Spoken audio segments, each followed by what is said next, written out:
عزیز طلباء و طالبات، ہم لوگ بی اے سال دوم سیکنڈ ایئر ایس ایل میں مثنوی کا مطالعہ کر رہے تھے، جس میں ہم لوگ مثنوی نعت حضرت رسالت پناہ کی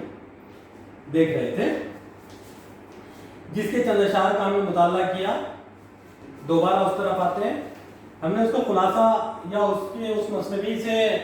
متعلق سارے عناوین جو شاعر نے اپنی مثنوی سحر البیان کے اس نعتیہ حصے میں پیش کیے ہیں، اللہ کے نبی صلی اللہ علیہ وسلم کے ذات سے وابستہ وہ سارے واقعات جس کے تعلق سے شاعر نے یہاں گفتگو کی، یا جن واقعات کا یا اوصاف حمیدہ کا یا خصائل کا اور جو زندگی کے جس پہلو کا یہاں پر حضرت محمد صلی اللہ علیہ وسلم کے شاعر نے اپنی مثنوی سحر البیان کے نعتیہ حصے میں جس کا عنوان شاعر نے نعت حضرت رسالت پناہی میں پیش کیا، ہم نے مختصر کا اس کا جائزہ لیا تھا۔ ایک مرتبہ دوبارہ ہم مختصر اس کا ذکر کریں گے اور جو اشعار ہم پڑھ رہے تھے اس کی طرف آ جائیں گے۔ کہا نبی کون یعنی رسول کریم نبوت کے دریا کا در یتیم، ہوا گو کے ظاہر میں نبی کون یعنی کہ رسول کریم نبوت کے دریا کا در یتیم، ہوا گو کے ظاہر میں امی لقب، یہ علم لدنی کھلا دل پہ سب، بغیر از لکھے اور کیے بے رقم، چلے حکم پر اس کے لوح و قلم، ہوا علم دین اس کا جو آشکار، گزشتہ ہوئے حکم تقویم پار، اٹھا کفر اسلام ظاہر کیا، بتوں کو خدائی سے باہر کیا حسن نبیوں کا سردار اسے، بنایا نبوت کا حقدار اسے، نبوت جو اس پہ حق نے تمام، لکھا اشرف الناس خیر الانام، بنایا سمجھ بوجھ کے خوب اسے، خدا نے کیا اپنا محبوب اسے۔ اتنے اقتباسات کا ہم نے خلاصہ دیکھا تھا مثنوی حضرت رسالت پناہ کی نعت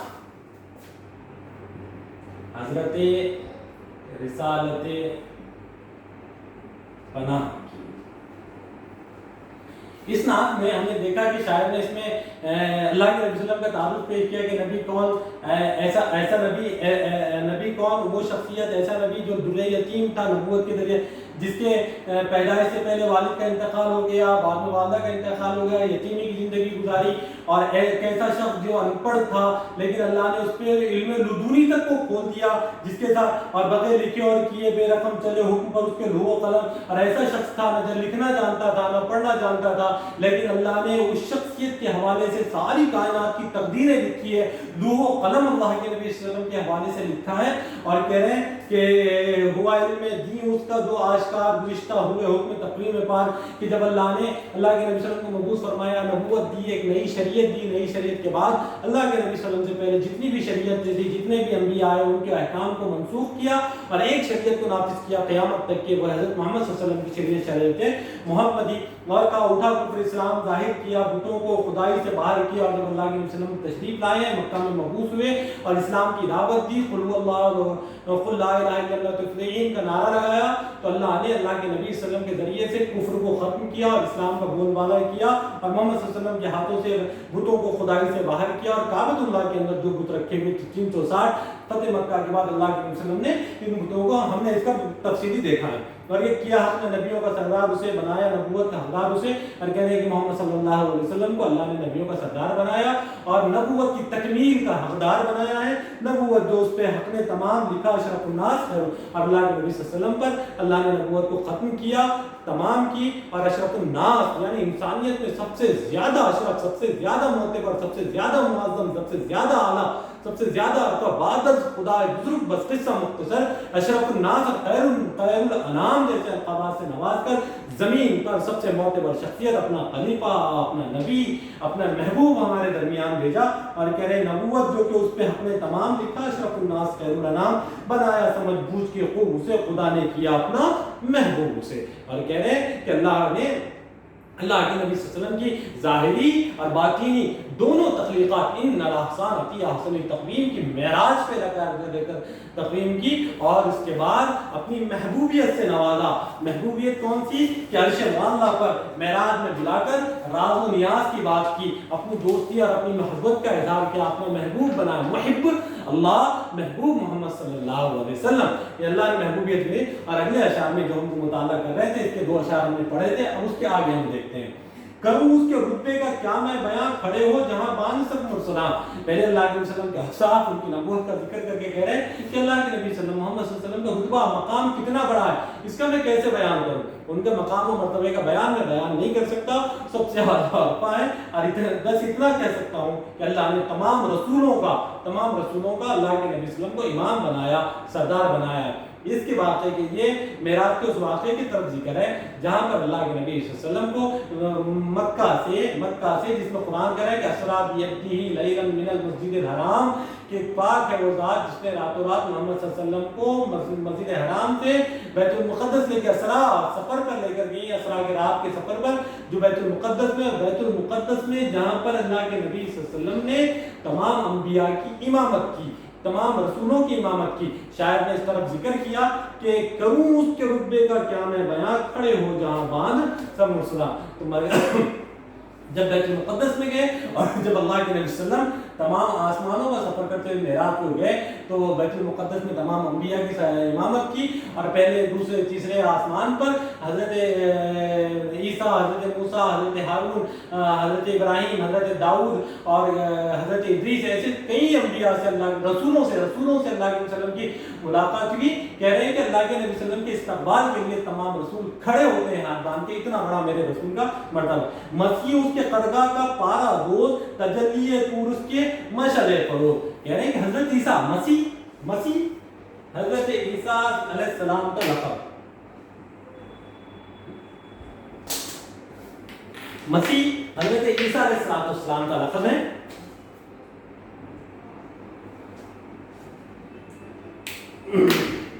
کرسچن جی نے یشوع مسیح بھی کہتے ہیں، کہہ رہے ہیں کہ مسیح اس کے خرگاہ کا پارا دوز، خرگاہ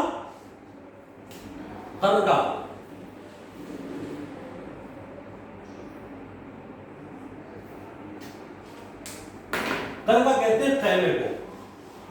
خیمہ، کہ حضرت پارا دوز درزی، موچی، کپڑا سینے والا، پیوند کاری کرنے والا۔ کہہ رہے ہیں کہ حضرت مسیح علیہ السلام اتنے بڑے نبی ہیں، لیکن یہاں شاعر نے تمثیل اللہ کے وسلم کے مقام و مرتبے کو بتانے کے لیے کہا کہ حضرت عیسیٰ علیہ السلام بھی دعا، ہاں روایتوں میں ملتا ہے کہ حضرت عیسیٰ علیہ السلام نے دعا کی تھی، اے اللہ مجھے نبی نہ بناتے ہوئے اللہ کے وسلم کی امت میں پیدا کرتا، تو اللہ نے اللہ کے وسلم کی دعا قبول کی، اللہ نے حضرت عیسیٰ علیہ السلام کی دعا قبول کی، اور قیامت کے قریب حضرت عیسیٰ کا نزول ہوگا۔ یہ ہمارا ایمان اور عقیدے کا حصہ ہے، ہم اس بات پر یقین کرتے ہیں کہ حضرت قیامت سے قریب حضرت عیسیٰ کا نزول ہوگا۔ کہہ رہے کہ مسیح اس کے قرگاہ کا پارا دوست، کہ حضرت اللہ کے نبی صلی اللہ علیہ وسلم کے جھونپڑے کا، اللہ کے نبی صلی اللہ علیہ وسلم کے خیمے کے، اللہ کے نبی صلی اللہ علیہ وسلم کے گھر کا جو چھت بنی ہے، جو خیمہ ہے، خیمے کا جو کپڑا ہے، اس کو سینے والی ڈیوٹی پہ لگے ہوئے حضرت مسیح ہیں جو اللہ کے نبی صلی اللہ علیہ وسلم کے خیمے کا پارا دوزی کر رہے ہیں، قرگاہ کی پارا دوزی کر رہے ہیں، یعنی کہ اللہ کے نبی صلی اللہ علیہ وسلم کے خیمے کی حفاظت کرنے والے حضرت مسیح تجلی طور اس کی مشعل فروز۔ اور جو تجلی طور وہ تجلی جو حضرت موسیٰ علیہ السلام کو اللہ نے کوہ طور پر بلا کر دکھائی تھی۔ حضرت موسیٰ کی ضد تھی، اللہ میں تجھے دیکھنا چاہتا ہوں، اللہ نے طور پہ بلایا، 40 سال کی عبادت، 50 سال کی دن بدلی، 50 سال کی عبادت، ریاضت اور طلب کے بعد جب اللہ نے صرف اپنی ایک جھلک دکھائی تو کوہ طور پورا جل گیا تھا۔ تجلی طور وہ روشنی جو اللہ نے موسیٰ علیہ السلام کو کوہ طور پہ بلا کر دکھائی تھی، وہ تجلی کیا ہے؟ اللہ کے نبی صلی اللہ علیہ وسلم، موسیٰ کی وہ تجلی کیا ہے؟ اللہ کے نبی صلی اللہ علیہ وسلم کے خرگاہ کی، اللہ کے وسلم کی کٹیا کی، اللہ کے وسلم کے گھر کی، اللہ کے وسلم کے محل کی، اللہ کے نبی صلی اللہ علیہ وسلم کے گھر کی کیا ہے؟ مشعل فروز، کہ اللہ کے نبی کی کتنا بڑا مقام ہے کہ جو طور پہ جا کے موسیٰ تجلی دیکھتے تھے، وہ تجلی سے اللہ کے نبی صلی اللہ علیہ وسلم کا گھر روشن ہوتا ہے۔ کہہ رہے خلیل اس کے گلزار کا باغ ماں، حضرت خلیل کس کا لقب ہے؟ حضرت ابراہیم علیہ السلام کا۔ خلیل کہتے ہیں دوست کو، اللہ نے زمین پر 2 لوگوں کو دوست بنانے کا کہا، ایک حضرت ابراہیم علیہ السلام جسے دین حنیف دیا، اور دوسرے ہمارے آپ کے آقا جناب نبی محمد صلی اللہ علیہ وسلم۔ یہ 2 انبیاء ایسے ہیں جس کو اللہ نے اپنا دوست کہا، حضرت ابراہیم، اور حضرت ابراہیم کو تو خلیل اللہ کہا جاتا ہے، اللہ کا خلیل کہتے ہیں دوست کو، ایک حضرت ابراہیم اور دوسرے حضرت محمد مصطفیٰ صلی اللہ علیہ وسلم۔ یہ 2 ہیں، 2 انبیاء ہیں جن کے مقام مرتبے سب سے بڑے ہیں، مرتبہ اعلیٰ ہیں۔